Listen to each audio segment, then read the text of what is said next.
બોલો શ્રી કૃષ્ણ કનૈયા લાલ કી જય. करारविन्देन पदारविन्दम् मुखारविन्दे विनवेशयन्तम् वटाशपतराशपुटे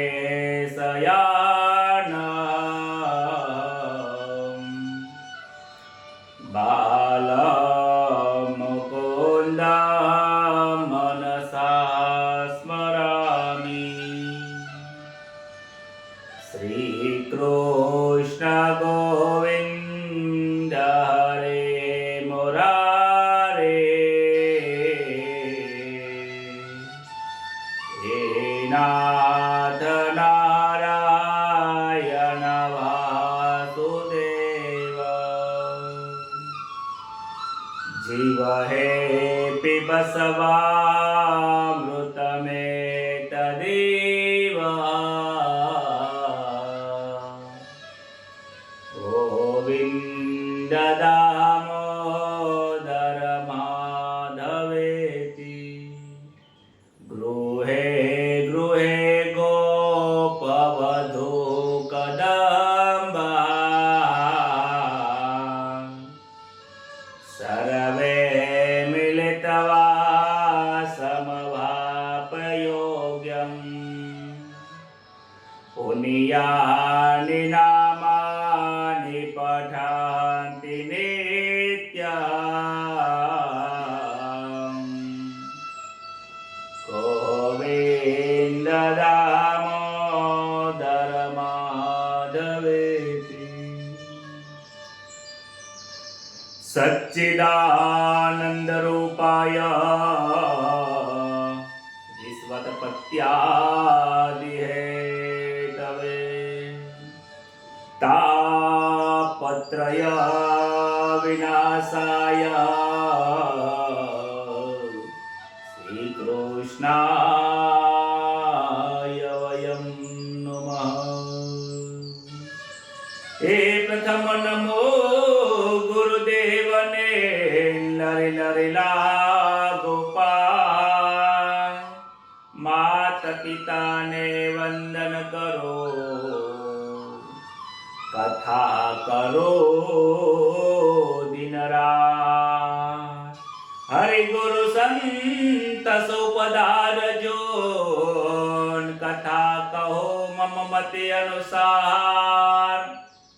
प्रेम थके परमात्मा ने सुनो, श्रीमद् भागवत महापुराण. ए जी मंगल दिवस याजनो मंगल सौलो थाय. ए मारा सौ संतो हरि भक्तो ने दास जयसना प्रणाम. सौ संतो हरि भक्तो ने दास जयसना प्रणाम. श्री गणेशाय नमः. श्री परमात्मने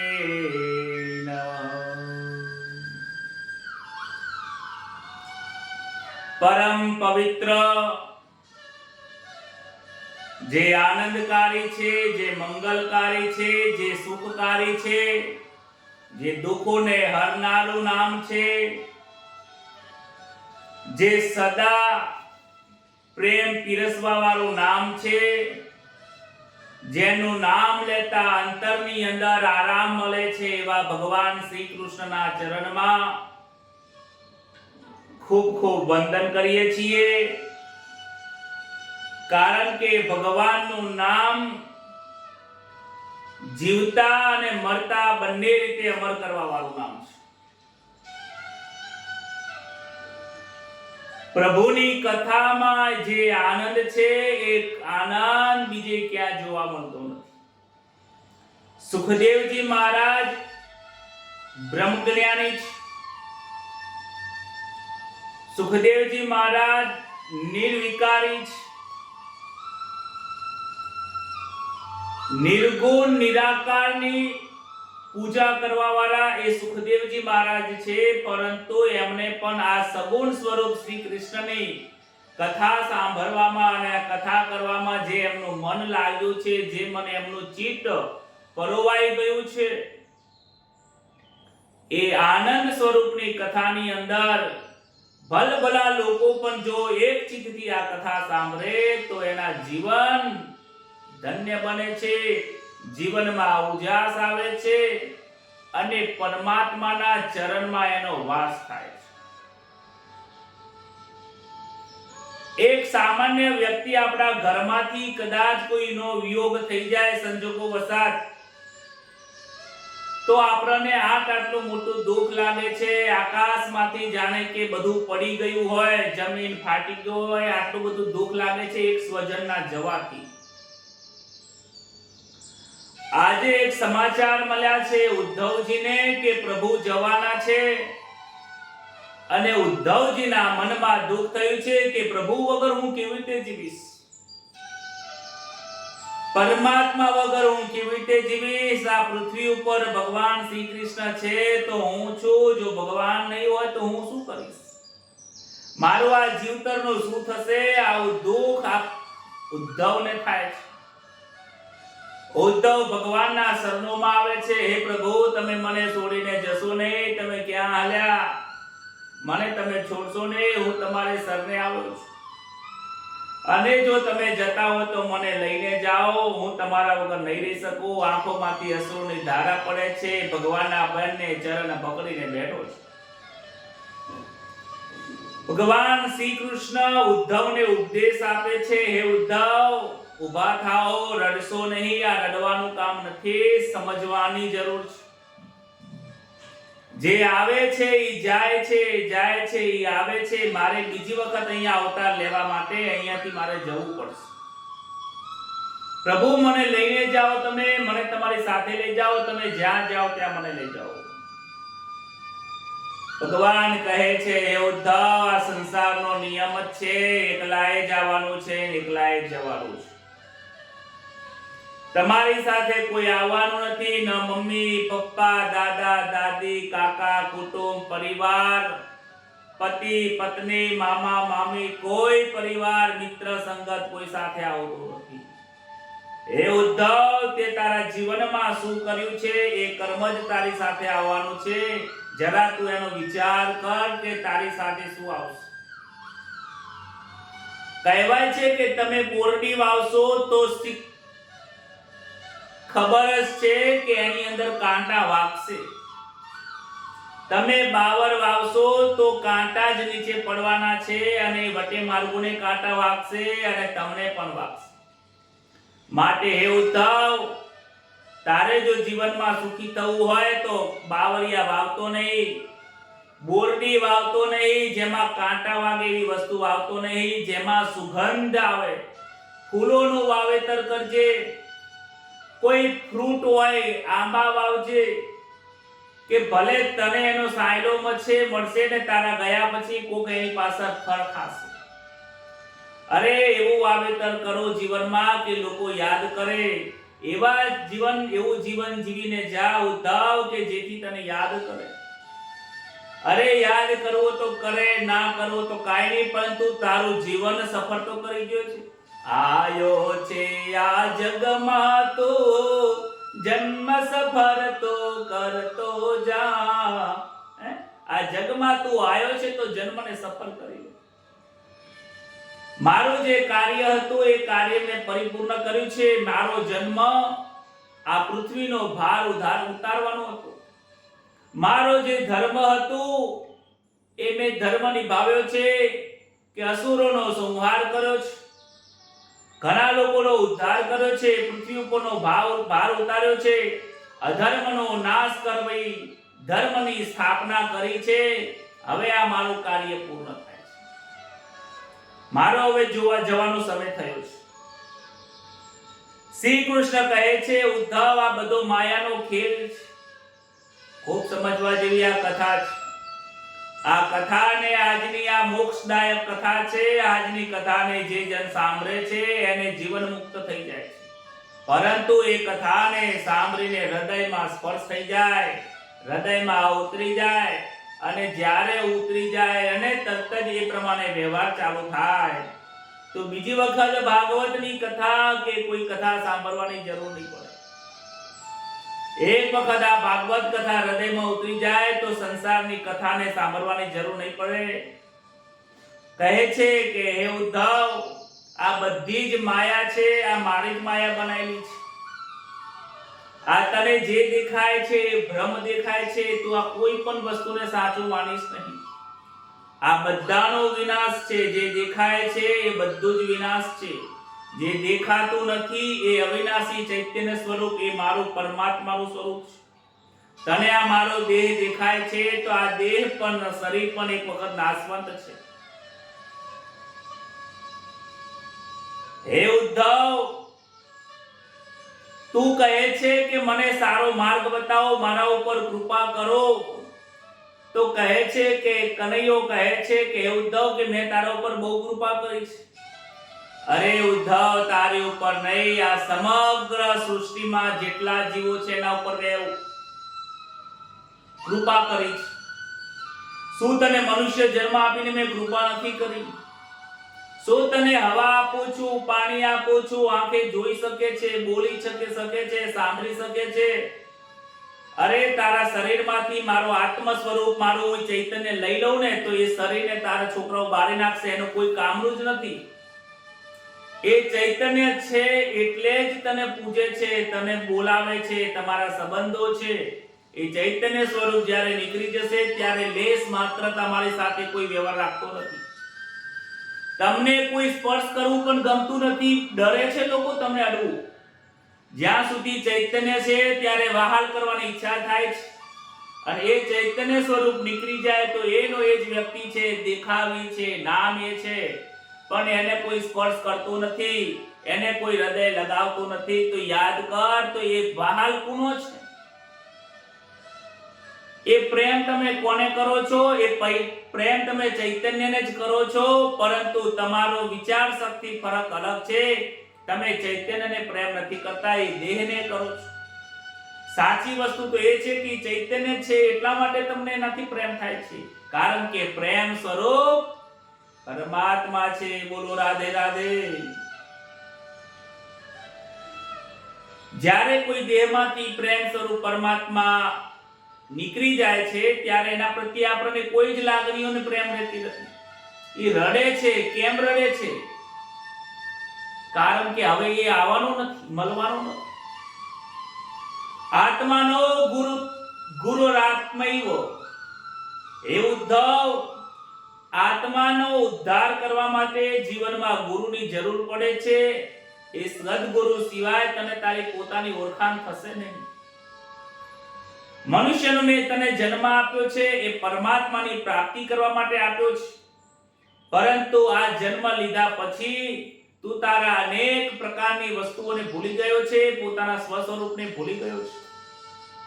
તું તારા સ્વરૂપને યાદ કર. તું જયેશ નથી, તું ઉદ્ધવ નથી, તું મહેશ નથી, તું સુરેશ નથી, બ્રાહ્મણ નથી, તું મોટો નથી, ધનવાન નથી, ગરીબ નથી, તું સુખી પણ નથી, તું દુખી પણ નથી. તું શુદ્ધ સ્વરૂપ, ચૈતન્ય સ્વરૂપ, મારો અંશ આત્મા પરમાત્મા છે. ભગવાન કહે છે કે અનેક પ્રકારના શરીરોનું મેં નિર્માણ કર્યું છે. મેં માનવ શરીર અત્યંત પ્રિય છે. મને પણ કોઈ શરીર પ્રિય હોય તો માનવનું શરીર બહુ પ્રિય છે. ઉદ્ધવ, તું જેવા પ્રશ્નો પૂછે છે એવા યદુ રાજાએ દત્તાત્રેય ભગવાનને પ્રશ્નો પૂછ્યા હતા. યદુ રાજા એ ત્રિકાલદર્શી અવધૂત રાજા, અવધૂત બ્રાહ્મણ જે દત્તાત્રેય છે એ સહ્યાદ્રી પર્વતની તળેટીમાં નિર્ભય વિચરતા જોયા અને એમને જઈને વંદન કરે છે. દત્તાત્રેયને જઈને વંદન કરે છે. કહે છે કે આપનું શરીર તો પૂર્ણ છે, તેવું મારું પણ નથી. હું જોઉં છું કે સંસારના મોટા ભાગના લોકો કામ અને લોભના દાવાગ્નિમાં બળી રહ્યા છે, પરંતુ આપણને કોઈ અસર થતી નથી. તમે મુક્તપણે જીવન જીવી રહ્યા છો, તમને સદાય આનંદનો અનુભવ થાય છે. એવો કોઈ કિમિયો હોય કેવો ઉપાય હોય તો બતાવો. કહે છે કે યદુરાજા દત્તાત્રેયને કહે છે કે તમે કેવી રીતે આનંદમાં ફરો છો? તમને દુઃખ નથી, શોક નથી, હરખ નથી. તમે આવી રીતે જીવન કેવી રીતે જીવી શકો છો? અમે કેમ આવું જીવન નથી જીવી શકતા? યદુરાજાનો પ્રશ્ન સાંભળી દત્તાત્રેય કહે છે કે હે રાજન, તું અને તારો આ સમાજ, આ પૃથ્વીના દરેક લોકો આનંદને ખોળે છે. આનંદ ક્યાં મળશે એના માટે હજારો પ્રયત્ન કરે છે. કોઈ નાક બંધ કરે છે, કોઈ કાન બંધ કરે છે, કોઈ આંખો બંધ કરે છે, કોઈ ધ્યાન કરે છે, કોઈ વ્રત, જપ, તપ, બારા, અનુષ્ઠાન કેટલું લગે છે, યજ્ઞ યગાદી કેટલું કરે છે. અરે કોઈ લોકોની સેવા કરવા જતા રહે છે. આ બધું જ કરવાથી આનંદ મળે છે, પરંતુ ક્ષણિક આનંદ મળે છે. જેમ તમને કલાક કથા સાંભળો છો તો ક્ષણિક કલાક દોઢ કલાક તમને આનંદ થાય છે, પાછા સવારમાં હતા એવા થઈ જઈએ છીએ. સારું છે, ખોટું નથી, પરંતુ રાજન આ ક્ષણિક આનંદ આપવા વાળું છે. અને હંમેશા 24 કલાક આનંદ લેવો હોય તો એ આનંદ સ્વરૂપ જે પરમાત્મા છે એની ઓળખાણ કર. આનંદ તો બજારમાં ગોતવા જઈશ તો નહીં મળે, એ આનંદ તારા અંદરમાં છે. ઘણા લોકોને ખાવામાં આનંદ આવે છે, ફરવામાં આનંદ આવે છે, પણ એક ક્ષણિક આનંદ છે.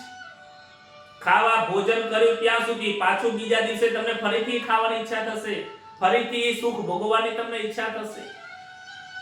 આ મનનો આનંદ છે. મનનો આનંદ ક્ષણિક હોય છે, એ વારંવાર અતૃપ્ત જ રહેતો હોય છે, માગ્યા જ કરે છે. પણ મનનો આનંદ લેશો તો આનંદ નહીં થાય. આત્માનો આનંદ છે, નિજાત્માનો, પોતાના સ્વસ્વરૂપનો જે આનંદ છે, એ આનંદના સ્વરૂપને હે રાજન તું ભૂલી ગયો છે. તું આ જગતના વિષયોમાંથી દ્રષ્ટિ ફેરવી દે અને અંતર્મુખ દ્રષ્ટિ કર. સંસારને ભૂલી જાય. આ સંસાર મારું નથી, આ સંસાર હું નથી, હું જયેશ નથી, હું બ્રાહ્મણ નથી. આ સંસાર ખોટું છે. વારંવાર પોતાને મનને આવું સમજાવ્યા કર. તારા અંદર દ્રષ્ટિ બદલાશે, સૃષ્ટિ પણ બદલાઈ જશે. વારંવાર યાદ રાખો કે મારી સામે જે વ્યવહાર થાય છે, પત્નીનો વ્યવહાર છે, પુરુષનો વ્યવહાર છે, સ્ત્રીનો વ્યવહાર છે, ઘરનો વ્યવહાર છે, સંબંધીઓનો વ્યવહાર છે, તદ્દન ખોટું.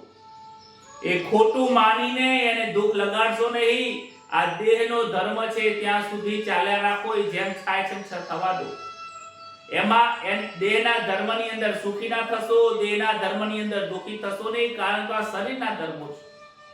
આત્માનો તારો પોતાનો જે ધર્મ છે એ અલગ ધર્મ છે. એ ધર્મ એક સચ્ચિત આનંદ સ્વરૂપનું છે.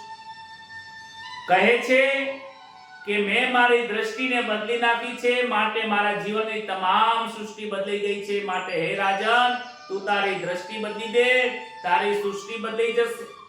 પછી તને કોઈ પણ પ્રકારનો સુખ કે દુઃખ, હરખ કે શોક તને કાંઈ જ નહીં થાય.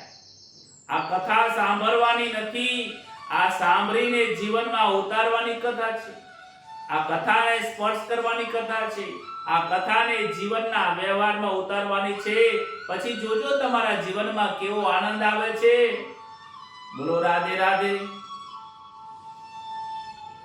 આનંદની કથા છે. શુદ્ધ ચૈતન્ય આનંદને ખોળવાની કથા છે. સાચું રે સુખ ક્યાં ખોવાનું સંતો ભાઈ, સાચું છે સુખ ક્યાં ખોવાનું જી. એ અંતરમાં જઈને ખોલો સંતો ભાઈ, અંતરમાં જઈને પૂછો જી. આરે કાયાનો ઘડનારો કોણ છે? આરે કાયાનો ઘડનારો કોણ છે? સુંદર સામર્યો મારો સંતો ભાઈ, સાચો રે શોખ ક્યાં ખોવાનો જી. સાચું સુખ ક્યાં ખોવાનું? તો આ સુખ રૂપી ચૈતન્ય સ્વરૂપ જેને આ બનાયો છે એ સુંદર દેહને જે બનાયો છે, આ સુંદર સૃષ્ટિને જે સર્જનહાર છે, એ સર્જનહાર સૃષ્ટિવાળો એ તમારા હૃદયમાં બિરાજમાન છે. એને શોધો, એને ગોતો. દ્રષ્ટિ બદલવાની છે. કહે છે દીક્ષા ગુરુ એક હોય છે, શિક્ષા ગુરુ અનેક હોય છે, પરંતુ મેં તો મારા જીવનમાં 24 ગુરુ માન્યા છે. કહે છે કે મારા જીવનમાં મેં 24 ગુરુ બનાવ્યા છે, કારણ કે હું જ્યાં જ્યાં જાઉં છું, જ્યાં જ્યાં જેવો અનુભવ થાય છે એને હું મારા ગુરુ બનાવી દઉં છું. જેમાંથી કંઈક શીખવા મળે એ ગુરુ. 24 ગુરુ બનાવ્યા છે. કહે છે કે પહેલો ગુરુ મારી ધરતીમાં છે. ધરતી કેટલું સહન કરે છે. તો જે સંતો સહન કરે છે, જો સહન કરવાનું એ સંતોનું લક્ષણ છે. દત્તાત્રેય ભગવાન કહે છે કે જીવનમાં સહન કરો. ધરતીમાંથી મેં સહન કરવાનો બોધ લીધો છે. વાયુ છે બહુ સંતોષ છે, દરેક જગ્યાએ ફરે છે, વિચરતો રહે છે, પ્રવાસ કર્યા જ કરે છે, પ્રવાસ કર્યા કરે છે. એમાંથી મેં કર્મ કરતું રહેવું, હંમેશા માટે ફરતું રહેવું, એ મેં ગુણ લીધો છે. આકાશ તત્વ સર્વવ્યાપક છે, એવું કોઈ જગ્યા નથી કે જ્યાં આકાશ નથી. આકાશમાંથી મેં સર્વ તત્વ, જેમ ચૈતન્ય સર્વ જગતની અંદર સભર છે એવું જ્ઞાન લીધું છે. જળ તત્વમાંથી શીતળતાનો મેં બોધ લીધો છે. અગ્નિમાંથી મેં વિવેકતાનો બોધ લીધો છે. અગ્નિ જે છે એ જે પવિત્ર છે એ રાખે છે, બાકી બીજી બધી વસ્તુને બાળી નાખે છે.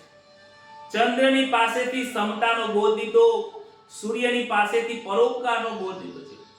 સારો વ્યક્તિ હોય કે ખરાબ વ્યક્તિ હોય, દરેક વ્યક્તિને પ્રકાશ આપે છે, સમયસર આપે છે, યુગોથી આપે છે, અને અપેક્ષા કોઈ રાખતો નથી. સંતો પણ કોઈની પાસે અપેક્ષા રાખતા નથી. સંતોનું જીવન પણ બીજાના માટે હોય છે. હોલા અને કબૂતરના પ્રસંગમાંથી મેં કંઈક બોધ લીધો છે કે કોઈ પણ વસ્તુ કે વિષય કે વ્યક્તિમાં મમતા આસક્તિ રાખવી ના જોઈએ. તમારા પરિવારને ભલે સ્નેહ આપો, પરંતુ એમાં આસક્તિ ના રાખશો. આસક્તિ રાખશો તો બંધન કરતા થશે. અજગરમાંથી મેં કંઈક શીખ્યું છે કે અજગર પ્રારબ્ધમાં જે મળે છે તેમાં સંતોષ રાખે છે. અજગર બહુ મહેનત કરતો નથી. એ બેસી રહે, કંઈક વસ્તુ આવે તો ખાય, બાકી આખો દિવસ મજૂરી રૂપિયા કમાવા માટે, ખાવા માટે દોડમ દોડ એ અજગર કરતો નથી. સંતોષી જીવડો છે. થોડી મહેનત કરે, મળે તો આનંદ છે, ના મળે તો ઉપવાસ કરે. સુમદ્રની પાસેથી ક્યારે હરખાતો નથી. સંતાપ કરવો નહીં, દુઃખ કરવું નહીં, એ શીખે છે. પતંગિયો એ મોહની અંદર આવીને મરી જાય છે. પતંગિયાને પ્રકાશ બહુ ગમે, એટલે એ અગ્નિ હોય, એ અગ્નિનો પ્રકાશ જોઈને એની અંદર મરી જાય છે. કહે છે કે આ જીવાત્મા પણ સારું સારું જોવામાં બહુ દુખી થાય છે, બહુ જોવામાં દોષ લાગે છે. ભમરો એ આસક્તિ ગંધમાં રાખે છે, સુગંધ એને બહુ પ્રિય છે. ભમરો પણ તમે જુઓ, ફૂલની અંદર બેસી જાય અને એવો મશગુલ થઈ જાય, પછી કમર એકદમ સાંજ પડે અંદર દબાઈ જાય અને રાત્રે સવાર પડતા પડતા ભમરો મરી જાય છે. આ દેહનું પણ એવું છે કે ગંધની અંદર જાય છે. શબ્દ, સ્પર્શ, રસ, રૂપ ને ગંધ, આ 5 વિષયની અંદર જેનું મન મોહે છે, શું મોહેલું જ છે બધાનું, એ મરે છે. ત્યારબાદ કહે હાથીને સ્પર્શ કરવા માટે, હાથીની જે છે ફિમેલ, એને સ્પર્શ કરવામાં એને આનંદ આવે છે. માટે શિકારી શું કરે છે, મોટો ખાડો બનાવે હાથીને પકડવા, અને એના ઉપર એકદમ ઝાડ પાન બધા પત્તા બધા નાખી દે. નીચે ખાડો હોય અને એના ઉપર પ્લાસ્ટિકનો એક એવો પૂતળું હાથીની બનાવી નાખે. એટલે દૂરથી હાથી જોવે અને એની કામ વાસના જાગે અને એને પકડવા જેવો જાય, અને ત્યાં આવે એટલે જોરથી ખાડા પડી જાય અને એ મહાવત એને પકડી લે છે. આમાંથી શીખવા મળે છે કે તમે કોઈ વાસનાઓ ના રાખશો. કોઈને સ્પર્શ કરવાના, જે સ્પર્શ કરીને જે આનંદ આવે છે એ આનંદમાં સુખ નથી, એ સમજાવે છે એ બંધન કરતા છે, એ ક્ષણિક સુખ છે. પારધી પણ કેવું છે, મધમાંથી કંઈક શીખવા મળે છે કે મધમાખીએ મધપુડાનું મધ ભેગું કર્યું. મધ પણ આખી ફૂલોની અંદર સુગંધ લઈ અને મધપુડો બનાવે. એક દિવસ પારધી આવે, મધપુડાને મારે ને ભેગું જીવનમાં કરશો નહીં. જેટલું ખાય એટલું કામનું છે. એ પોતે પોતાના માટે રાખતો નથી, બીજાના માટે. આપણે પૈસા ભેગા કરીએ, પોતે તો વાપરી શકતા નથી, હારું ખોટું કરીને છોકરાઓ ઉડાડીમાં. માટે કહે છે ભોગવે ભાગ્યશાળી, તમને જે મળ્યું છે એમાં સંતોષ રાખીને ભોગવો, પરંતુ ઉપભોગ ના કરશો. હરણની પાસેથી લાલચ, હરણની પાસે જ વસ્તુ પડી છે, પરંતુ એને સુગંધ આવે છે, માટે એ કહે છે અહીંયાથી સુગંધ આવે છે, દોડ કરે છે. એ હરણની પાસે જ સુખ છે, એની પાસે જ કસ્તુરી રહેલી છે. આપણા જીવનમાં પરમાત્મા આપણી પાસે છે, પણ બહાર શોધીએ છીએ. પરમાત્માને અંદર શોધો. બહાર શોધશો તો દુઃખ મળશે, અંદર શોધશો તો સુખ મળશે. ત્યારબાદ 16મા નંબરના ગુરુ માછલીને બનાવે છે. માછલી પણ જીભની લાલચ રાખે છે, માટે એ દુખી થાય છે. હોય છે ને કે માછીમાર આવે અને તાર અંદર નાખે, આગળ કંઈક લગાવેલું હોય અને અંદર સમુદ્રમાં નાખે અને માછલી જેવી ખાવા જાય એટલે માછલીના મોઢાની અંદર જીભની અંદર તાર ભરાઈ જાય અને માછલી પકડીને પછી બહાર લાવે છે અને માછલીને માર નાખે, મૃત્યુ સુધી પહોંચી જાય. જે વ્યક્તિને ખાવામાં શોખ છે એને પણ મૃત્યુ મળે છે. કહે છે કે 5 વિષય છે. આંખોથી જોવાનો વિષય છે, સારું જોવાનો, નાકથી સારી સુગંધ લેવાનો, ચામડીથી સ્પર્શ કરવાનો, કાનથી સાંભળવાનો, જે હરણ પણ સાંભળે છે, અને જીભથી રસ લેવાનો, એ માછલીનો છે. આવા 5 વિષયમાં જે જીવાત્મા ફસાય છે એનો મૃત્યુ નિશ્ચિત છે. એ પરમાત્માને પ્રાપ્ત થતો નથી. બોલો હરિ હરિ. 17 નંબરના બનાવ કહે છે કે વેશ્યાને ગુરુ બનાવે છે કે કામ સુખમાં શાંતિ નથી, કામ સુખ ભોગવવાના ઈચ્છા માટે દુઃખ પ્રાપ્ત થાય છે, માટે એમાં કોઈ સુખ નથી. એક વેશ્યા હતી. એ વેશ્યા એક વખત કોઈ પુરુષની રાહ જોઈને બેઠી હતી. હમણાં કોઈ પુરુષ આવે, મને સુખ આપે, મને 2 પૈસા મળે. પરંતુ એક વખત કોઈ સાધુ મહાત્મા નીકળ્યા, કોઈ પુરુષ ના મળ્યો, ત્યારે સાધુને જઈને કહે છે. ત્યારે સાધુ કહે છે કે તું સવારથી લઈને સાંજ સુધી, આખી રાતથી લઈને સવાર સુધી તે રાહ જોઈ, તે એક પુરુષનું ચિંતન કર્યું. આટલું ચિંતન તે મારા હરિનું કર્યું હોત ને તો પરમાત્મા આયા હોત. ત્યારે એ વૈશ્યાને લઈને મંદિરે જાય છે, ભગવાન શ્રી કૃષ્ણની કથા સંભળાવે છે. ત્યારે એનું મન બદલાયું છે અને એ વૈશ્યા પણ જીવનની અંદર પરમાત્માને પ્રાપ્ત કરે છે. આપણું જીવન ખોટું જીવન બરબાદ ના કરશો. ખાવા પીવામાં, ભોગ ભોગવવામાં, ઉપભોગ કરીને જીવનને બરબાદ ના કરશો. જો આ સામાન્ય એક વેશ્યા જો જીવન પોતાનું સુધારી શકતી હોય તો આપણે તો એના કરતા ઘણા સારા છીએ, એનો નિર્ણય કરીશું. એ સુધરી શકતી હોય તો આપણે કેમ સુધરી શકતા નથી? ટીટોડી કહેતા કુરુર નામનું પક્ષી છે. એ કોઈ દિવસ સંગ્રહ કરવો ના જોઈએ એવો બોધ લે છે. બાળકમાંથી નિર્દોષતાનો ગુણ લીધો છે. કન્યામાંથી એકાંતનો વાસનો બોધ લીધો છે. લુહારમાંથી તન્મયતાનો બોધ લીધો. સર્પની અંદર કહે છે કે એકલા જ જીવનમાં રહેવું અને એકલા એટલે મનથી એકલા રહેવું, અલિપ્ત રહેવું. દરેક વ્યક્તિને સાથે મનની અંદર રાખવાની, દરેક લોકોને. કરોડિયાની જેમ સૃષ્ટિ એટલે બહુ જીવનમાં બહુ મોટી માયાઓ જાતે રચવી નહીં. બહુ મોટા સંબંધો બનાવીને જેટલા સંબંધો બનાવશો એટલું દુઃખી થશો. મારા ગુરુજી કહે છે કે જેટલો મોટો સંસાર એટલું મોટું દુઃખ, જેટલો નાનો સંસાર એટલું તમારું નાનું દુઃખ. સંસારને મોટો ના બનાવશો, સંબંધોને બહુ મોટા ના બનાવી દેશો. અમેરિકામાં 10 લોકો મરી જાય તો આપણને દુઃખ થતું નથી, પરંતુ ગામડામાં 5 માણસ મરી જાય તો દુઃખ થાય છે. કેમ? કારણ કે આપણે એને ઓળખીએ છીએ, આપણે એની સાથે સંબંધ છે. માટે સંસાર અને તમારી દુનિયા બહુ નાની રાખો. કરોડિયો જાતે જાતે પોતાની માયા અને સૃષ્ટિ બનાવે છે, ઝાડ બનાવે છે, એમાં જાતે જ ફસાઈ જાય છે અને મૃત્યુ પામે છે. ઈયર જેવું જીવન જીવો. ઈયર મનની એકાગ્રતા કરે છે. 24મો ગુરુ ઈયર છે અને કહે છે કે 24મા નંબરના જે ગુરુ છે મારા, એને મને હંમેશા માટે સુખ રાખે છે અને મને મારું જીવન બદલાયું છે. ઈયર એવું છે કે ઈયર ને પકડીને ભમરો એને ઘરમાં લઈ જાય છે. ઈયરને પકડીને એ ભમરો કે ભમરી એને દરમાં લઈ જાય છે અને 3-4 વખત એને ઠણક મારે છે. પછી બહારથી દરવાજો એ માટીથી બંધ કરી દે છે. એ ભમરી ફરીથી દરવાજો ખોલીને અંદર જાય છે, ઠણક મારે છે, પાછો દરવાજો બંધ કરે છે. 4-5 વખત આવી રીતે ઠણક માર કરે એટલે એ ઈયરને મનમાં વિચાર આવે છે કે હમણાં ભમરી આવે છે અને મને ઠણક મારશે, હમણાં ભમરી આવશે મને ઠણક મારશે, હમણાં ભમરી આવશે અને મને મારશે.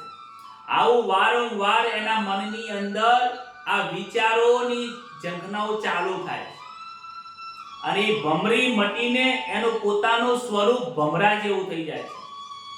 ભમરીમાંથી ઈયરમાંથી એ ભમરી બને છે. ભમરીનો વિચાર કરે ભમરી બની જાય, ભમરાનો વિચાર કરે ભમરો બની જાય. વિચાર કરો કે એ ભમરી ઈયરમાંથી જો ભમરી બની જતી હોય તો આ જીવાત્મામાંથી શિવાત્મા કેમ ના બને? આપણા મનને પણ એ જ વિચાર કરવાનો છે કે તું સ્વસ્વરૂપ, તારું પરમાત્માનું તારું સ્વરૂપ શું છે તું વારંવાર યાદ કર. જ્યારે પણ આપણે એકલા બેસીએ પોતાના સ્વસ્વરૂપને યાદ કરો. આપણે જે વિચારીએ છીએ એ આપણે નથી, આપણે જે ધારીને બેઠા છીએ એ આપણે નથી. શ્રી કૃષ્ણ દત્તાત્રેયના યદુરાજા દત્તાત્રેયના ચરણમાં સાષ્ટાંગ પ્રણામ કરે છે અને આ 24 ગુરુની રીતે જે પ્રમાણે જ્ઞાન આપ્યું, યદુરાજા પણ પોતાના જીવનમાં આવી રીતે મનમાં વિચાર કરીને એમનો ઉદ્ધાર થાય છે. શ્રી કૃષ્ણ ઉદ્ધવને જ્ઞાન આપે છે કે બંધન અને મોક્ષનું કારણ તને હવે સમજાવું છું. હે ઉદ્ધવ, તું મારો જીવ છે, મારો જ અંશ છે, મારા જ માંથી તું થયો છે, પરંતુ અજ્ઞાન રૂપી બંધનના કારણે, અવિદ્યાના અજ્ઞાન રૂપી બંધનના કારણે તારો જન્મ અને મૃત્યુ થાય છે. હે ઉદ્ધવ, સાધુ પુરુષોના લક્ષણો ભક્તિની અંદર બતાવ્યા છે. જીવનમાં તારે સાધુ થવાની જરૂર નથી, તું સીધો થઈ જા. હે ઉદ્ધવ, તારે સાધુ થવાની જરૂર નથી, તારે સમજવાની જરૂર છે. હે ઉદ્ધવ, તારે સાધુ થવાની જરૂર નથી, તું સંત બની જા. હે ઉદ્ધવ, સાધુ બનવાની જરૂર નથી, તું સહન કર, સંતોષ રાખ, ક્ષમા, શાંતિ રાખ. જીવનની અંદર સદગુણો હે ઉદ્ધવ તું ધારણ કરીશ તો પ્રેમ લક્ષણા ભક્તિ તારામાં પ્રાપ્ત થશે. હે ઉદ્ધવ, સત્સંગ કર, સત્યનો સંગ કર. મોટી વાતો સાંભળવી એ સત્સંગ નથી. મોટા સભાના ગૃહમાં જઈને વાતો સાંભળવી એ એકલો સત્સંગ નથી. ઘણા લોકો કે અમાર તો સત્સંગ તો મેં ગયા હતા. અરે સાચો સત્સંગ કોને કેવો એની વ્યાખ્યા જુદી પાડો. મેં ગયા ભાગવતમાં કહ્યું હતું, સત્ય વત્તા સંગ. સત્ય કહેતા સાચી વસ્તુ અને સંગ એટલે એની સાથે રહેવું, એનો સંગ કરવો, એની મિત્રતા કરવી, એની સાથે રહેવું, એને ગ્રહણ કરવું, સત્યનો વ્યવહાર કરવો એ જ સત્સંગ છે. કલાક સુધી ભાષણ સાંભળવું એ સત્સંગ નથી. સત્યનું આચરણ કરવું એ સત્સંગ છે. સત્યનો વ્યવહાર કરવો, સત્યનું બોલવું, સત્યના રસ્તે ચાલવાનું, સત્ય જે હોય એની સાથે પડખે ઊભું રહેવું એ સત્સંગ છે. ભલે પછી તમે કોઈ સભામાં ના જાઓ, કોઈની સાથે બેસો નહીં, જાતે સત્સંગ થાય છે. સત્સંગ માટે લોકોની જરૂર નથી. સત્ય સ્વરૂપ પરમાત્મા છે, પરમાત્માનું ચિંતન કરવું જ એ જ સાચો સત્સંગ છે. અને એ ઉદ્ધવ, હું હોઉં કે ના હોઉં, તારા ગુરુ હોય કે ના હોય, ગુરુ મહારાજ 24 કલાક જોડે બેસીને સત્સંગ કરે એવું જરૂરી નથી. એમનું પણ શરીર છે, એક દિવસ હશે એમ નહીં હોય. આજે મારું શરીર છે, આવતીકાલે શરીર નહીં હોય. હું તને રોજ રોજ સમજાવવા નહીં આવું, પણ આજે તને જે જ્ઞાન આપું છું એને તું વારંવાર મનન કરજે. આજે સત્ય વસ્તુ સમજાવું છું એ જ સત્સંગ છે. જ્યારે તને તારા બધા જ શરીરના ધર્મોના કાર્ય પતી જાય, એકલો બેસે ત્યારે એકાંત લઈને આંખો બંધ કરીને, ભલે સૂતા સૂતા બેઠા બેઠા આંખો બંધ કરીને તું મનન કર, ચિંતન કર, મારું ધ્યાન કર, મને ચિંતન કર. મને મેળવવાની તું અંદરથી પ્રેરણા તને અંદરથી જાગે, જિજ્ઞાસા રાખ, આતુરતા રાખ, તો જ તું મને મળી શકીશ. આ સંસાર ઉર્ધ્વ મૂલ મધોશાક, આ સંસાર એક વૃક્ષ છે જેનું મૂળ આકાશમાં મારામાં રહેલું છે, જેનું મૂળ હું છું, અને વેલા અને પાંદડાઓ અને ડાળીઓ બધું નીચે છે. ઉર્ધ્વ મૂલ મદશાક મસ્વથમ પ્રાહુરપ્યમ 15મા અધ્યાયનો પ્રથમ શ્લોક છે ગીતાજી. એ ઉદ્ધવ, મનુષ્યો આ વિષયના અંદર વાસનામાં ભોગવાઈ જઈને દુઃખ પામે છે. જેનું મન વિષયમાં જાય છે એ દુઃખી થાય છે, જેનું મન મારામાં પરોવાઈ જાય છે એ સદા સુખી થાય છે. અરે વિષયોનું ચિંતન કરવું જ એ જ બંધન રૂપ છે. ઈશ્વરનું ચિંતન થાય એ બંધનમાંથી મુક્ત આપવાનું છે. માટે હે ઉદ્ધવ, તું તારું મન મને આપી દે, તારું મન મારામાં વશ કરી દે, તારું મન એકાગ્ર કરીને લાવી દે. ઘણા લોકો કે મન સમજતું નહીં, મન સમજતું નહીં, પણ સમજે નહીં, સમજાવવું પડે. આપણે બાળક સમજે નહીં તો શું એને મારવાનું? પ્રેમથી સમજાવો. એક વખત નહીં માને, બીજી વખત માનશે, ત્રીજી વખત માનશે. તમારો બાળક છે, તમારું મન છે, તમારાથી નહીં સુધરશે તો શું બીજાથી સુધરશે? આ મન મારાથી નહીં સુધરે તો શું બીજો લોકો આઈને સુધારશે? યાદ રાખજો, તમારા મનને તમારે સુધારવું પડશે. બીજું કોઈ કાળે સુધારવાનું નથી, તમારે સુધારવું પડશે. પ્રેમથી સમજાવો. વિષયોમાં મન ન જાય એના માટે એવું બધું જોશો નહીં. તમે તમારી જાતે વિચાર કરો કે મને ખરાબ વિચાર ના આવે એના માટે હું શું કરું? ખરાબ જોવાથી વિચાર આવે છે તો એ જોવાનું બંધ કરી દો. લોકોની ખરાબ વાતો સાંભળીને આપણા મનની અંદર એના વિચારો આવે છે એ સાંભળવાનું બંધ કરી દો. તમને એમ થાય છે કે મને કુટુંબ પરિવારની બધી વાતો કરવી બહુ ગમે છે તો એ બધાની સાથે બેસવાનું બંધ કરી દો. આ પ્રયત્ન કરવો પડશે. જેમ તમે તમારા બાળકને પહેલું, બીજું, ત્રીજું ધોરણ ભણવા માટે સ્કૂલમાં મોકલો છો, પહેલા સ્કૂલમાં મોકલો છો ત્યારે તરત જ ડોક્ટર નથી બની જતો, એન્જિનિયર નથી બની જતો. એના માટે તમારે 12 વર્ષ સુધી તપશ્ચર્યા કરવી પડે છે, ફી ભરવી પડે છે, લેસન કરવું પડે છે, ટ્યુશન કરાવવું પડે છે, જોડે બેસીને ભણાવો ત્યારે 12મા ધોરણ પછી એ તૈયાર થાય છે.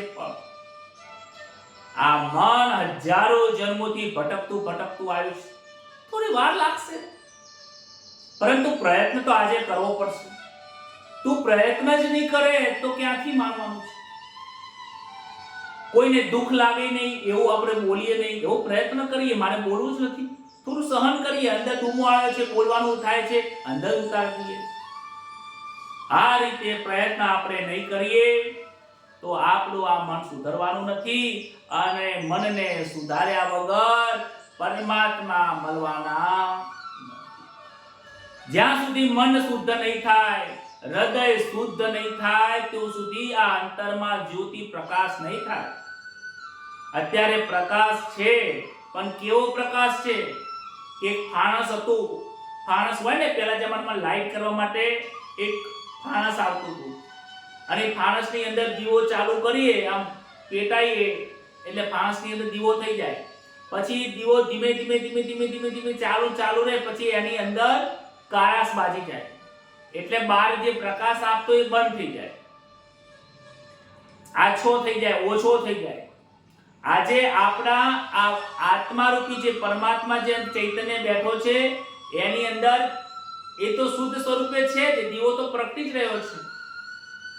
પરંતુ આ વિષય વાસનાઓની અંદર જે મન આપણું ભટકેલું છે, એ અજ્ઞાન રૂપી પડદો, એ કાળાશ રૂપી પડદો આવી ગયો છે.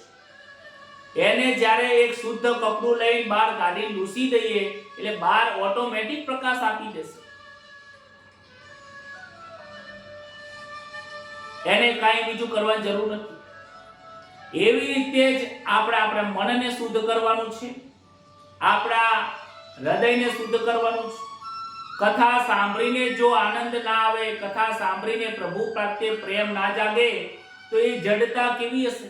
કોઈ પથ્થર હોય, પથ્થરને ઘસ કરો અને પથ્થર ઉપર જો એ લીસોટો ના પડે, પથ્થર તૂટે નહીં કલાક, 2 કલાક, 4 કલાકે, તો એ પથ્થર કેવો આકરો હશે?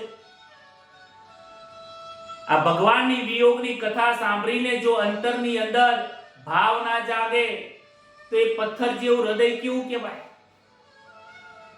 ડોંગરેજી મહારાજ કથા કરતા તો હૃદય ભરાઈ જતું. આપણે પણ આ કથા કરીએ છીએ, આપણે સૌનું હૃદય ભરાઈ જાય છે.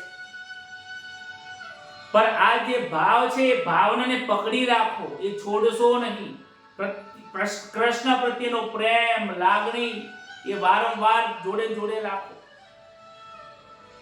સંસારને ભૂલવાનો પ્રયત્ન કરો, પરમાત્માને વારંવાર યાદ કરવાનો પ્રયત્ન કરો, તો જ અનન્ય ભક્તિ જાગશે. ગોપીઓ વારંવાર કૃષ્ણને ભૂલી જ નથી, એક ક્ષણ માટે નથી ભૂલી. અરે ભગવાનને એક ક્ષણ માટે ન ભૂલવું એટલે ધ્યાસ ઓટોમેટિક છૂટી જાય છે. ભગવાને ત્યારબાદ અનેક વિભૂતિઓનું વર્ણન કર્યું છે, 4 વર્ણાશ્રમ પણ સમજાવ્યા છે. બ્રાહ્મણ, ક્ષત્રિય, વૈશ્ય, શૂદ્ર. તું એવું માની નહીં કે બ્રાહ્મણ મોટા છે, શૂદ્ર નાના છે. ગીતાજીમાં ભગવાને કહ્યું છે કે આ તો મારી વ્યવસ્થા છે. બ્રાહ્મણોને અલગ કર્મ, વૈશ્ય, શૂદ્ર અને ક્ષત્રિયોને અલગ વર્ણ આપ્યા છે. બ્રાહ્મણ જે યજ્ઞ કરીને, પૂજા પાઠ કરીને જેટલું પુણ્ય કમાય છે એટલું જ કર્મ ક્ષત્રિયો રક્ષણ કરીને, વૈશ્ય ખેતીવાડી અને ઉપજ કરીને, અને શૂદ્રના લોકો એ સેવા કરીને એટલું જ પુણ્ય પ્રાપ્ત થાય છે. મેં બધા માટે સરખું જ આપ્યું છે, કોઈનામાં કોઈ સમતા રાખી નથી, વિષમતા રાખી નથી. કહે છે કે મોટામાં મોટો પંડિત જે પોતાને જાણે છે, સ્વસ્વરૂપને ઓળખે છે, એ જ મોટો પંડિત છે. જેને પરમાત્માને પ્રાપ્તિ કરવા માટે નામના સ્મરણની જે ભક્તિ કરી છે, નામ સ્મરણ જે વધારે કરે છે, એને જ લાભ થાય છે. જીવનમાં જે સહન કરે છે એ જ સાચું તપ છે. પરમાત્માની પ્રાપ્તિ માટે તમાને ગમતી તમામ વસ્તુઓને છોડી દેવી, દરેક વિષયોને છોડી દેવા, એ જ મોટામાં મોટું દાન છે. એનાથી મોટું કોઈ દાન નથી. પોતાની બુદ્ધિને પરમાત્મામાં મૂકવી એ જ સમ છે. દરિદ્ર કે જેને આ જીવની અંદર પરમાત્માની ભક્તિ કરી નથી, એ દરિદ્ર છે. જેને પોતાના મન ઉપર કંટ્રોલ કર્યો છે એ વીર છે. આવી રીતે જ્ઞાન, કર્મ અને ભક્તિ યોગનો અનેક પ્રકારનો ઉપદેશ આપ્યો છે. તું જે પણ કામ કરે, તું જે પણ કાર્ય કરે, એની પાછળ કોઈ આશા રાખીશ નહીં, આસક્તિ રાખીશ નહીં. તારા જીવનમાં તારા કોઈ નિંદા કરે કે કોઈ વખાણ કરે, એની પાછળ તું જોઈશ નહીં. નિંદા કરે તો દુખીશ નહીં, થઈશ નહીં, અને વખાણ કરે તો સુખી થઈશ નહીં. આ શરીર માંસ હાડકાથી ભરેલો દુર્ગંધ છે. આ દેહમાં કશું છે નહીં, માટે દેહમાં રચ્યો પચ્યો તું રહીશ નહીં. આ મનુષ્ય, આ જીવાત્માઓ આ દેહની સાથે રમતો રમે છે, એમાં રચ્યો પચ્યો રહે છે. અરે એવા રચ્યા પચ્યા તો છાણની અંદર કીડા મકોડા પણ છે. તારામાં ને એનામાં કોઈ ફરક નથી. તું તો શુદ્ધ ચૈતન્ય સ્વરૂપ આ ભાગવતની કથા સાંભળવા વાળો વ્યક્તિ છે. ત્યારે આજે સમજવું પડશે કે તું જે માને છે તું નથી, તું મારો અંશ છે. આમ ઉદ્ધવને અનેક પ્રકારનું જ્ઞાન આપ્યું છે, અનેક પ્રકારના દ્રષ્ટાંતો આપી છે. ઉદ્ધવે પ્રાર્થના કરી છે, પ્રભુ તમે હવે જાઓ છો, સાષ્ટાંગ નમસ્કાર કરે છે, વંદન કરે છે, પ્રભુની પ્રાર્થના કરે છે. ઉદ્ધવ, મેં તને બધું જ્ઞાન આપી દીધું છે. આનાથી વિશેષ કોઈ આ દુનિયામાં બીજું મોટું કોઈ જ્ઞાન નથી. આ બ્રહ્મ જ્ઞાન છે. આ બ્રહ્મનું જ્ઞાન જે જાણે છે, સમજે છે, પોતાના જીવનમાં ઉતારે છે, એ જીવનની અંદર જીવન મુક્ત થઈ જાય છે. મૃત્યુ પછી કોઈને મોક્ષ થતો નથી. અલ્યા મૃત્યુ પછી તો જે કર્મ છે ભોગવવા જ પડે છે. પરંતુ તારા મૃત્યુ આવે, તારું મૃત્યુ આવે, યાદ રાખો, આપણું મૃત્યુ આવે એની પહેલા જ આ મોક્ષને પ્રાપ્ત થઈ જવું એ જ મોટામાં મોટું કર્તવ્ય છે. એનાથી મોટું કોઈ કર્તવ્ય નથી. હે ઉદ્ધવ, હવે તો મારે નીકળવું પડશે.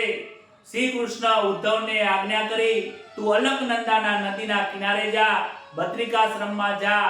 તારા ઇન્દ્રિયોને તું સંયમ કર, એકાગ્ર બુદ્ધિથી બ્રહ્મ જ્ઞાનથી ચિંતન કર. મારામાં તારું મન ચિત્તમાં પરોવી દે અને તને પરમાત્માના દર્શન થશે. તું જલ્દીથી મને વૈકુંઠમાં પ્રાપ્ત થઈશ. ભગવાન કહે, આ શરીરથી તું મારી સાથે નહીં આવી શકે, પરંતુ ચૈતન્ય સ્વરૂપે તું મારો જ અંશ છે. તું મારી સાથે હંમેશા રહીશ. બાકી આ માર્ગે તો એકલાનો જ છે, એકલાએ જ જવું પડશે. જગતમાં સર્વને ખબર છે એકલાએ જ આવવાનું છે. સંબંધો જૂઠા છે. સ્ત્રી પુરુષો સમજતા નથી કે આ વસ્તુ અલગ છે. શ્રી કૃષ્ણ ઉદ્ધવને કહ્યું છે કે તારા મનમાં મારી ભાવના રાખ. ત્યારબાદ તે બદ્રિકાશ્રમમાં ગયા છે. પ્રભુના ચરણ કમરને પાદુકાઓ લીધી છે, જેથી એને એમ લાગે કે પ્રભુ મારી સાથે છે. અને અલકનંદીના કિનારે આવીને ગંગાજીમાં સ્નાન કરીને પોતાના મન બુદ્ધિ ચિત્તને પરમાત્મામાં લીન કરી દીધા છે. અને ઉદ્ધવજી ત્યાં કૃતાર્થ થયા છે અને એમને સદગતિ મળી છે. ત્યારબાદ આ યાદવોની સંવારની કથા આવે છે. પુંડરીકને પણ ભગવાનના દર્શન થયા હતા. માતા પિતાની ભક્તિ કરી અને દ્વારિકાધીશ ખુદ એમના ત્યાં ઘરે આવીને દર્શન આપ્યા હતા. ભગવાને કેડ ઉપર હાથ મૂક્યો અને કહે છે કે આ સંસાર હવે કેડુથી આવી ગયો છે. આ ગળા સુધી આવી જાય એની પહેલા તું ભગવાનને પ્રાપ્તિ કરી. પરીક્ષિત કહે છે કે આ પૃથ્વી ઉપર હવે પછી કોનું રાજ્ય થયું અને હવે પછી કોનું રાજ્ય થશે? સુખદેવજી કહે છે કે જરાસંઘ પછી બૃહદ્રથ નામનો વંશનો છેલ્લો રાજા પુરંજય હતો. ત્યારબાદ આ ઉત્તરોત્તર પ્રદ્યોત નામનો રાજા આ ગાદી ઉપર બેસવાનો છે એમ કહે છે. ભવિષ્ય કથન કરે છે કે આવું ભવિષ્યમાં થશે. ત્યારબાદ ભરતખંડ નામ પડશે. આ ભરતખંડની પછી ભારત નામ પડશે. આ ભારત દેશમાં નંદ અને ચંદ્રગુપ્ત નામના રાજાઓ, અનેક રાજાઓ થશે, રાજ્ય કરશે. ત્યારબાદ અશોક નામનો રાજા આવશે, રાજ્ય કરશે. ત્યારબાદ 8 યવન દેશમાંથી ગોરા રાજાઓ આવશે, એટલે કે અંગ્રેજો, એ પણ આવીને રાજ કરશે. ત્યારબાદ કળિયુગ જેમ જેમ વધશે એમ બ્રાહ્મણો પોતાનો ધર્મ ભૂલી જશે. ક્ષત્રિય, વૈશ્ય, શૂદ્ર પોતપોતાનો ધર્મ ભૂલી જશે. ક્ષત્રિયો બળહીન થઈ જશે. બ્રાહ્મણો બ્રહ્મની વિદ્યાહીન થઈ જશે. શૂદ્ર લોકો ઊંચા આસને બેસવા લાગશે. વર્ણાશ્રમ અસ્તવ્યસ્ત થઈ જશે. કોઈ જ્ઞાતિ અને મારી કોઈ બનાવેલી વ્યવસ્થા છે એ વ્યવસ્થાઓ તૂટી જશે. ગાય માતાનો વિરોધ થશે. ગાયનો વધ કરશે. રાજાઓ જે છે એ જ મનુષ્યના ભક્ષક બની જશે. કળિયુગની જે વાતો કરી છે, કળિયુગમાં લોકોના આયુષ્ય ખૂટી જશે. ઘોર કળિયુગ આવશે ત્યારે 20 ને 25 વર્ષનું આયુષ્ય થઈ જશે. લોકોની ઉંમર છે ધીમે ધીમે ઘટશે. લોકોની બુદ્ધિ પણ ઘટશે. લોકોના કપડા ટૂંકા થશે, શરીર ટૂંકું થશે, મન ટૂંકું થશે, આયુષ્ય ટૂંકું થશે, બુદ્ધિ ટૂંકી થઈ જશે અને શરીર પણ 3 ફૂટના થઈ જશે. આ પૃથ્વી ઉપર હવા ખરાબ થઈ જશે, વાયુ ખરાબ થઈ જશે. પૃથ્વી ઉપર જળ બહુ નહિવત જ રહેવાનું છે. કહે છે કે આ પૃથ્વી ઉપર કોઈ સંબંધો રહેશે નહીં. કોઈ કુટુંબ પરિવાર જેવું રહેવાનું નથી. કોઈ કોઈને ઓળખાણ રાખવાના નથી. ઘોર કળિયુગ આવશે ત્યારે બધું લોકો એકબીજાને મારીને ખાશે. ઘોર કળિયુગને અત્યારે તું સાંભળીશ નહીં. એ કળિયુગને વધારે સાંભળવાથી દુઃખ થશે. આજે સમય તારો દુઃખ લેવા જેવો નથી. કહે છે કે ઘોર કળિયુગ થશે, કળિયુગ પૂરો થશે. 12,56,000 વર્ષનું કળિયુગ છે. કળિયુગના ટોટલ સમય કેટલો છે? 12,56,000. 12 લાખ આખા બાકી છે. 56,000 માંથી અત્યારે 5,000 વર્ષો ગયા છે. 5,000 અને 100 વર્ષ ગયા છે. હજી તો 12,50,000 આખું કળિયુગ બાકી છે. કળિયુગના અંતે ધર્મની સ્થાપના કરવા માટે એક બ્રાહ્મણના ઘરે કલ્કી અવતારની અંદર કલ્કી અવતારમાં ભગવાન અવતાર ધારણ કરશે. અનેક પૃથ્વી ઉપર રાજાઓ જે હશે એનો નાશ કરશે. લોકો જે ભ્રષ્ટાચારી થયા હશે એનો નાશ કરશે. 12મા સ્કંદની અંદર કળિયુગના અનેક દોષોના લખે છે.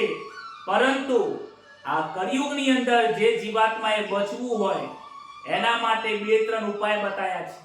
જેના ઘરની અંદર આ 2-3 વસ્તુ થશે એને કળિયુગ ક્યારેય સ્પર્શ નહીં કરી શકે. કહે છે નામ સંકીર્તનમ યસ્ય, જે પરમાત્માનું નામ વારંવાર લે છે એક ક્ષણ માટે પરમાત્માનું નામ ભૂલતો નથી. ભલે ઘોરમાં ઘોર કળિયુગ આવશે, એ ઘરની અંદર ક્યારે પણ કળિયુગ પ્રવેશ કરશે નહીં, એના જીવનમાં પ્રવેશ કરશે નહીં. પરમાત્માના નામ સિવાય કળિયુગની અંદર બીજો કોઈ માર્ગ નથી, બીજો કોઈ અર્થ નથી. 4 યુગોની અંદર, 4 યુગની અંદર ધર્મની સ્થાપના કરવા માટે મારા જન્મ થયા છે. હું પ્રગટ થયો છું. સુખદેવજી મહારાજ કહે છે કે હે રાજન, હવે મરવાની તૈયારી, તમે તૈયારીમાં છો. તમારું મૃત્યુ હવે નિશ્ચિત છે, નજીકમાં આવી ગયું છે. તમારા હૃદયમાં કેશવને સ્થાપિત કરી દો, પરમાત્માને સ્થાપિત કરી દો. તમારો જન્મ થયો ત્યારે પરમાત્મા દ્વારિકાધીશ તમારા માતાજીના ગર્ભમાં આવીને તમારી રક્ષા કરી હતી. આજે પણ તમે પરમાત્મામાં તમારું મન લગાવી દો. પરમાત્મા અત્યારે આવીને તમારી રક્ષા કરશે. કહે છે સુખદેવજી હવે છેલ્લો અંતિમ ઉપદેશ આપતા કહે છે હે રાજન, જન્મ અને મૃત્યુ આ શરીરના ધર્મો છે, આત્માના ધર્મો નથી. આત્મા આ શરીરથી અલગ છે. આત્મા અજર અને અમર છે. આત્મા ક્યારે મરતો નથી. આત્માના ટુકડા થતા નથી. આત્માને કોઈ બાળી શકતો નથી. આત્માને કોઈ પલાળી શકતો નથી. આત્માને સુખ થતું નથી. આત્માને દુઃખ થતું નથી. સુખ અને દુઃખ જે તમને થાય છે તમારા મનને થાય છે. આ મનને જ્યાં સુધી સુખ દુઃખ થાય છે ત્યાં સુધી તું આત્માના ધર્મને જાણી નહીં શકે. માટે તું આ શરીરને તું જેમ પોતાને માને છે, મનને પોતાનું માને છે, છોડી દે. તું શુદ્ધ ચૈતન્ય સ્વરૂપ પરમાત્માનું સ્વરૂપ છે. આજે તારો છેલ્લો દિવસ છે. તક્ષક નાગ આવીને આવવાનો સમય થઈ ગયો છે. એ તારા શરીરને કરડશે. હે પરીક્ષિત, તક્ષક નાગ આવીને તારા શરીરને કરડશે, પરંતુ તું જે ચૈતન્ય સ્વરૂપ પરમાત્મા છે એને કરડી શકવાનો નથી. અરે એની તાકાત પણ નથી. તારા શરીરને બાળીને ભસ્મ કરશે, પરંતુ તારા આત્માને બાળી શકવાનો નથી. તું આ તારા શરીરથી અલગ છે. તું આ શરીર છે એવું ના માનતો તને દર્દ થશે. તું ચૈતન્ય સ્વરૂપ પરમાત્મા છે. આ શરીર મારું નથી. શરીરના ગુણધર્મો એ પણ મારા નથી, અને હું એ છું જ નહીં. હું આ શરીરમાં જ નથી એવું વિચારજે. તું મન તારું ત્યાં સ્થાન કરશે. અંતે 4 મહાવાક્યોના જન્મ, 4 મહાવાક્યોના ઉત્તર આપે છે. આ મનુષ્યએ પોતાને પૂછવું જોઈએ, હું કોણ છું, ક્યાંથી આવ્યો છું, ક્યાં જવાનો છું અને મારે શું કરવાનું છે. આ સૃષ્ટિની શરૂઆત થઈ ત્યારે 4 વાક્યો થયા હતા. આ પ્રશ્ન પોતાની જાતને પૂછવાનો છે. સુખદેવજી મહારાજ આ 4 મહાવાક્યોના જવાબ આપ્યો છે. તું કોણ છે? તું સતચિત આનંદ સ્વરૂપ પરમાત્મા છે. ક્યાંથી આવ્યો છે? તું પરમાત્મા અંશી છે. એમાંથી તું અંશ છૂટો પડ્યો છે, જે આત્મા કહેવાય છે, પરમાત્માનો અંશ આત્મા છે. તારે ક્યાં જવાનું છે? તો પરમાત્માની અંદર લય પામવાનું છે. એના માટે શું કરવાનું છે? કે પરમાત્માનું ચિંતન કરવાનું છે. આ 4 વાક્યોના 4 જવાબ છે. આજ તું કર, આના સિવાય મનુષ્યને બીજું કંઈ કરવાનું નથી. પરીક્ષિત કહે છે, હે ગુરુજી, તમે મને વ્યાપક પરબ્રહ્મ નિર્ગુણ સ્વરૂપના તમે મને બ્રહ્મના દર્શન કરાવ્યા છે. મારા શરીરમાં પરમાત્મા છે. હવે ભલે તક્ષક આવતો, મોટામાં મોટો તક્ષક આવે તો મને કાંઈ નહીં કરી શકે. જ્યાં ભેદ છે ત્યાં ભય છે. મારો તમે ભેદ ટાળ્યો છે, મારો તમે ભય ટાળ્યો છે, અને આજે તમે મને નિર્ભય બનાવ્યો છે. આ પ્રભુની કથા નિર્ભય બનાવવાની છે. પરમાત્માની કથા નિર્દોષ બનાવવાની છે. જે આ કથા સાંભળીને નિર્દોષ બની જાય છે, નિર્ભય બની જાય છે, એને જીવનમાં સુખ કે દુઃખ, હરખ કે શોક ક્યાંય લેશ માત્ર રહેતો નથી. એ જીવન મુક્ત બની જાય છે, મોક્ષને પદને પામે છે. ભાગવતની કથા સાંભળીને પરીક્ષિત કહે છે કે પ્રથમ સ્કંદ તમે મને સંભળાવ્યો ત્યારે મને પરમાત્માના ચરણના દર્શન થયા. બીજો સ્કંદ સાંભળીને પરમાત્મામાં ડાબા ચરણના મને દર્શન થયા છે. ત્રીજો અને ચોથો સ્કંદ સાંભળીને ભગવાનના મને બંને હસ્તના દર્શન થયા છે. પાંચમો અને છઠ્ઠો સ્કંદ સાંભળીને મને એમના સાથરના દર્શન થયા છે. સાતમો સ્કંદ સાંભળીને મને કટીના દર્શન થયા છે. આઠમો અને નવમો સ્કંદ સાંભળીને ભગવાનના વક્ષસ્થળ હૃદયના સ્પર્શ મને દર્શન થયા છે. 10મો સ્કંદ સાંભળીને ભગવાનના ચરણ મુખારવિંદના મને દર્શન કરીને આનંદ થયો છે, અને બંને હાથ ઊંચા કરીને બોલાવે છે. 11 સ્કંદ સાંભળીને મને ઠાકોરજી જાણે કે બે હાથ ઊંચા કરીને મને જાણે કે મારા ઠાકોરજી બોલાવી રહ્યા હોય, પરમાત્મા મને બોલાવી રહ્યા હોય એવું મને લાગી રહ્યું છે.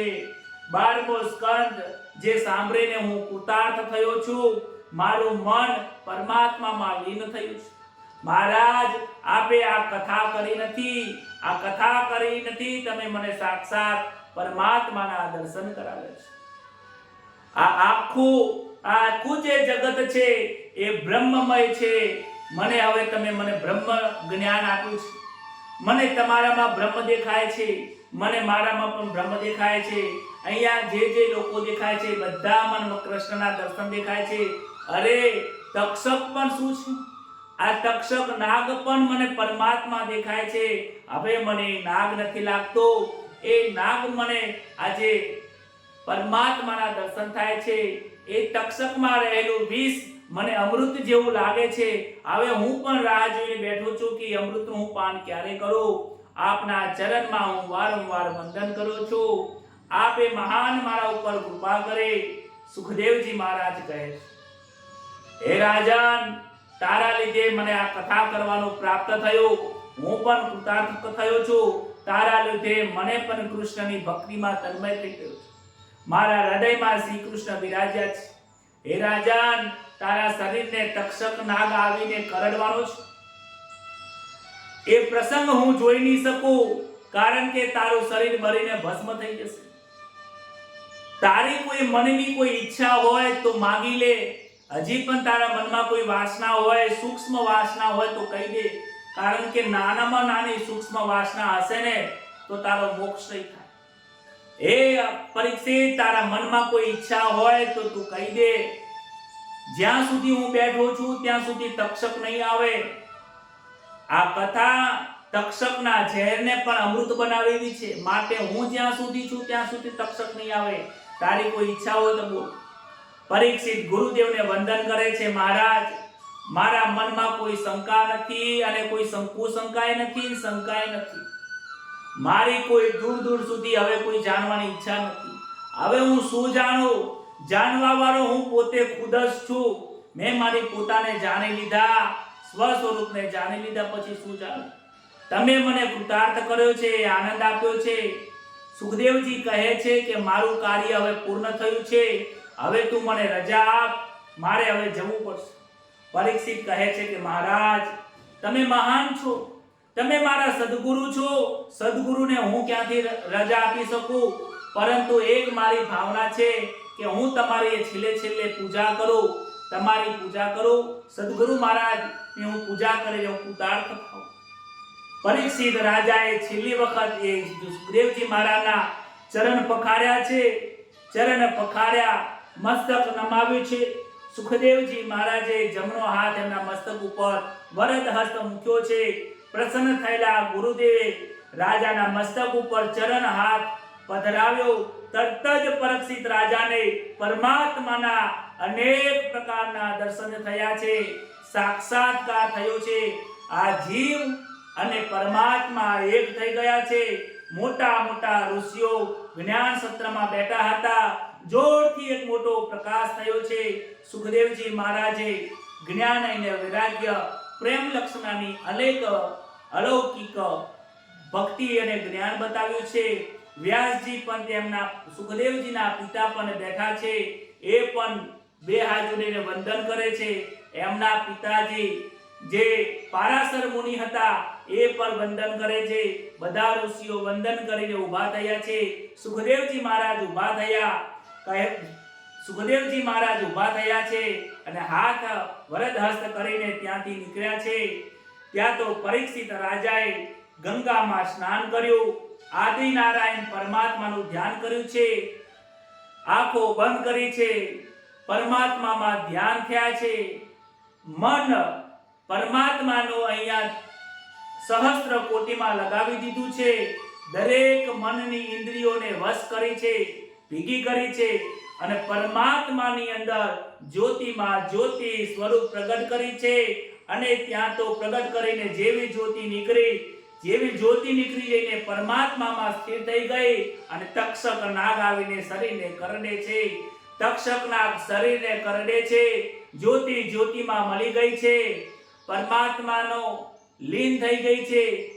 કોઈ પણ પ્રકારનું સુખ અને દુઃખ કે કોઈ પણ પ્રકારનું લેશ માત્ર દુઃખ આ પરીક્ષિતને થયું નથી. ધન્ય છે આ પરીક્ષિતને, ધન્ય છે સુખદેવજી મહારાજને, ધન્ય છે આ કથા કહેવા વાળાને, ધન્ય છે આ કથા સાંભળવા વાળાને કે જે કથા પરીક્ષિત રાજાને મોક્ષ કરે, આનંદ આપી. અને આ કથા કરીને મને પણ ખૂબ આનંદ થયો છે. હૃદયની અંદર પ્રેમ જાગ્યો છે પરમાત્માની અંદર. બોલો શ્રી કૃષ્ણ કનૈયા લાલ કી જય. દ્વારિકાધીશ કી જય.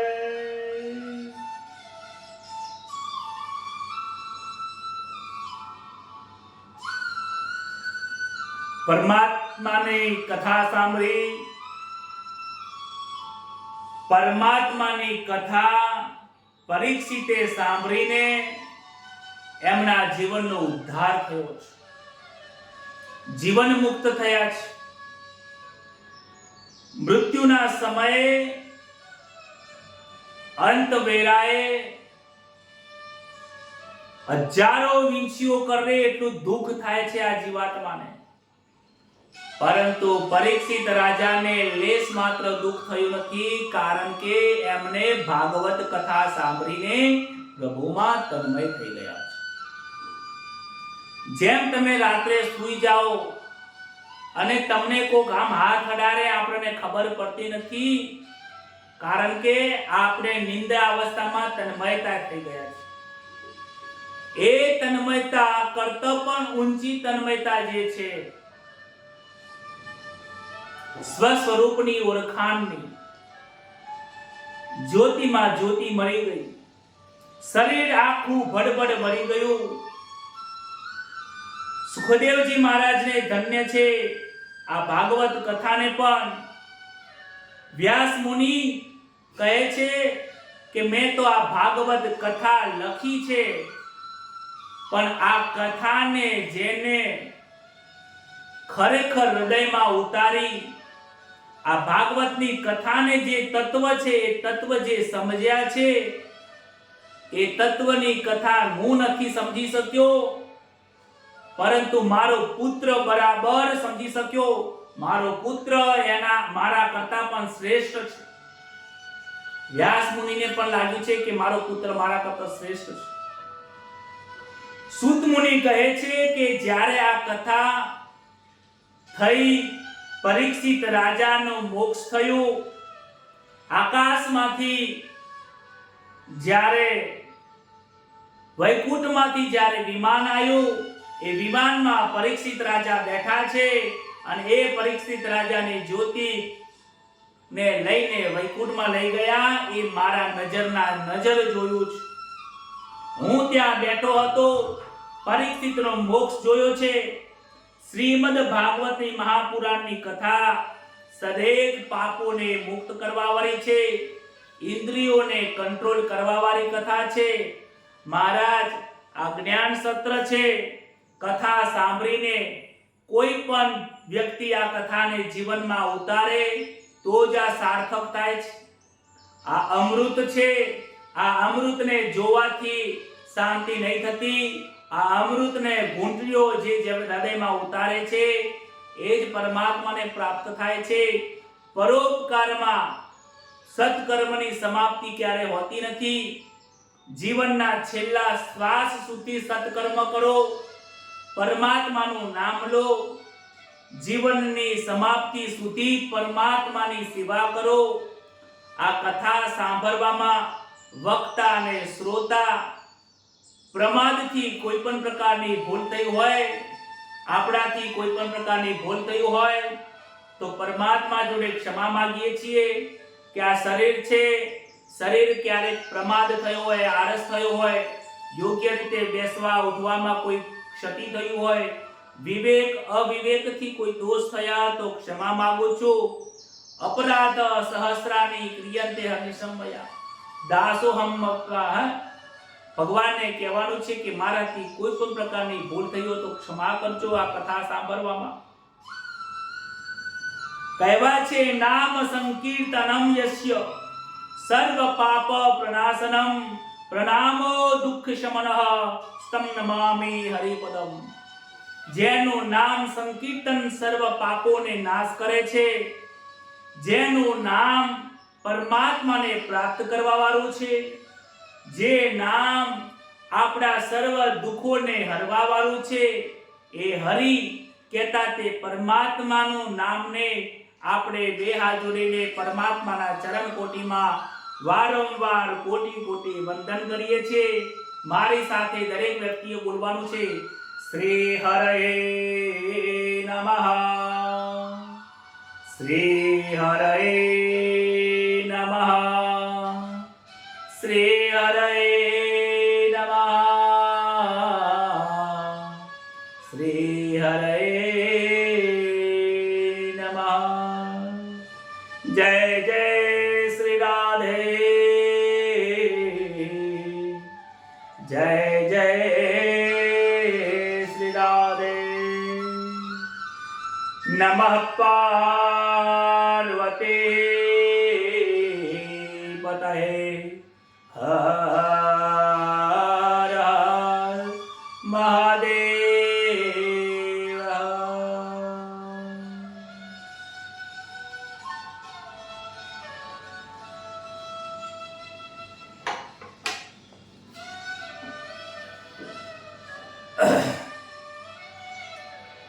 શ્રીમદ ભાગવત મહાપુરાણની કથા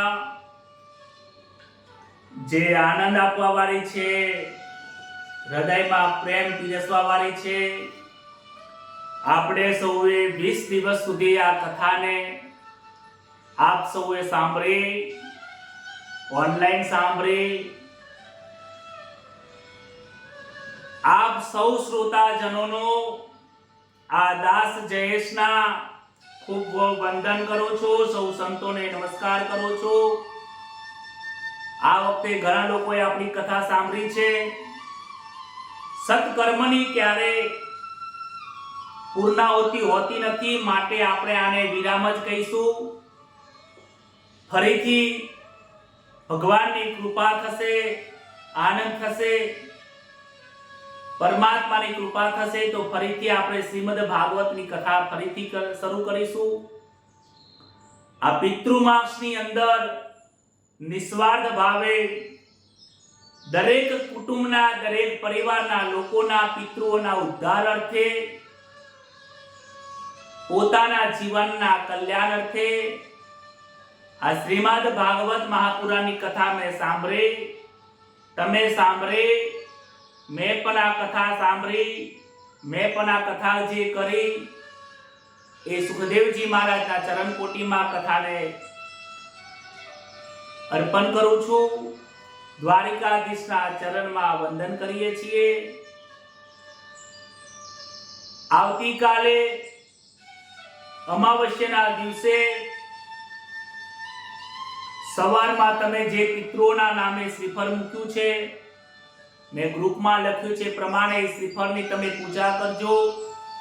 ચંદનનો તિલક કરી, ચોખા ચડાઈ, ફૂલ અબીર ગુલાલ ચડાઈ, ધૂપ દીપ કરી, પ્રસાદ કરી એમને સવારમાં પૂજા કરજો. ત્યારબાદ પ્રાર્થના કરજો કે અમારા ઘરના જે પણ પિતૃઓ હોય એ પિતૃઓના ઉદ્ધાર અર્થે મેં આ કથા સાંભળી અને તમને સંભળાવી.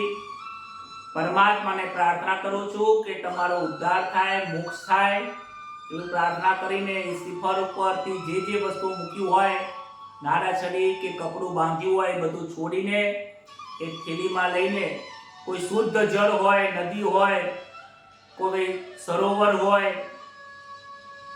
જ્યાં વહેતું જળ હોય, શુદ્ધ જળ હોય તમારી પાસે ત્યાં અવેલેબલ હોય, ત્યાં એમાં પધરાઈ દેવું. પધરાવતા પણ બહુ હૃદયપૂર્વક પ્રાર્થના કરવાની અને પછી પધરાઈ દેવાથી એમને મોક્ષ થઈ જાય છે.